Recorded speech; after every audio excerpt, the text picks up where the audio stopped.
శైలికి అబద్ధం చెప్పి గుడికి తీసుకొచ్చిన తల్లిదండ్రులు అక్కడ ఆమె గట్టిగా నిలదీయడంతో నిజం చెప్తారు. ఇప్పుడే నీకు పెళ్లి చేస్తున్నామని చెప్తారు. దీంతో ఆమె ఒక్కసారిగా షాక్ అవుతుంది. మొన్న మీ అన్నయ్య ఫ్రెండ్ మన ఇంటికి వచ్చింది పెళ్లి చూపులకేనని చెప్తారు.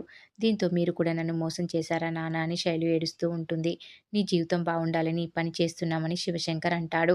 ఆమె వద్దని చెప్తున్నా వినకుండా బలవంతంగా పెళ్లి మండపంలోకి లాక్కెళ్తారు.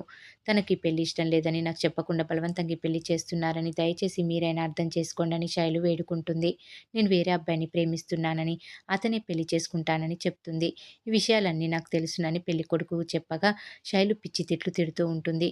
నీకసలు సిగ్గు శరం లేవా అని తిడుతూ ఉంటుంది.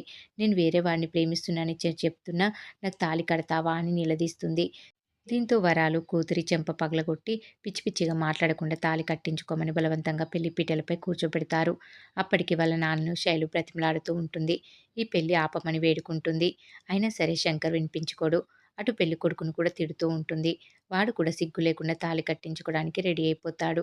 ఇంకా బలవంతంగా తన మెడలో తాళి కట్టబోతుండగా శైలు తను గర్భవతినని చెప్పేస్తుంది. అంతే, అందరూ ఒక్కసారిగా షాక్ అయిపోతారు. ఇప్పుడు నేను 2 నెలల గర్భవతినని అంటుంది. ఆ మాటలు వినగానే పెళ్ళికొడుకు తాళి కట్టడం ఆపేస్తాడు. ఇది కావాలనే అబద్ధం చెప్తుందని, నువ్వు దాని మాటలు నమ్మొద్దని వరాలు వేడుకుంటుంది. మా అమ్మాయి అలాంటి తప్పుడు పనులు చేయదని అంటుంది.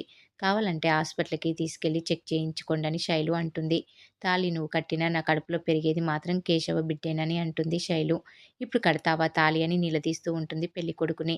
కాపురం నువ్వు చేసినా నేను వాడితోనే చేసినట్లు ఫీల్ అవుతానని అంటుంది. దీంతో పెళ్ళికొడుకు నాకీ పెళ్లి వద్దు, పిల్ల వద్దని చెప్పి వెళ్ళిపోతాడు అక్కడి నుంచి. ఇక మరోవైపు మహాలక్ష్మి నైవేద్యం తీసుకొని గుడికి రాగా అక్కడ ఓ మహిళ ఒంటి మీదకు వచ్చిన అమ్మవారు నారాయణ కుటుంబాన్ని దీవిస్తుంది.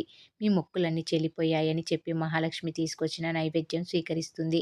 మీ ఇంటికి పట్టిన దోషాలన్నీ తొలగిపోయాయని చెప్తుంది. అలాగే తాయారును కూడా అమ్మవారు తిడుతుంది. పుట్టింటికి శాపం పెడితే అది నీకే తగులుతుంది. నోరు అదుపులో పెట్టుకోమని హెచ్చరిస్తుంది అమ్మవారు. సత్రానికి తిరిగి వచ్చిన తర్వాత మహా ఊరు చూసి వద్దామని అంటే ఆమెను సైకిల్ ఎక్కించుకొని చక్రి ఊరు చూపించడానికి తీసుకెళ్తాడు. మరి ఏం జరగబోతుందనేది రాబోయే ఎపిసోడ్‌లో తెలుసుకుందాం.